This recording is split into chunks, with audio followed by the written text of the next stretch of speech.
Hi friend जय जगन्नाथ। मु तो बहुत भलरे अच्छी आशा करी आपण माने बहुत भलरे थिबे। आज मु कौन पाई चिल्ली कोबी बनैली मो वीडियो शेष जाए देखंतु ना निश्चिंत जानी परिबे।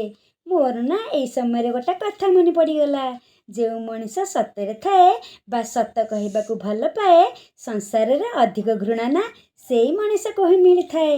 मु लुगापटा सुखेकी आसी सारा पड़े देखिली घरे कोबी थुआ है जेहेतु आबे कोबी सीजन घरे घरे तो खाली कोबी आउ से समय मो झी आसी कहला मामा लो तू तो सब बेले कोबी तरकारी करुचु कोबी भजा करुचु आज गोटा कोबी नुआ रेसिपी करे। मु कहली हौ तुम चिल्ली कोबी बनईदेवी ना हाँ मुझे कोबी की धुआ धुई करके अथालिया सिझाई देकी थोई देइथिली।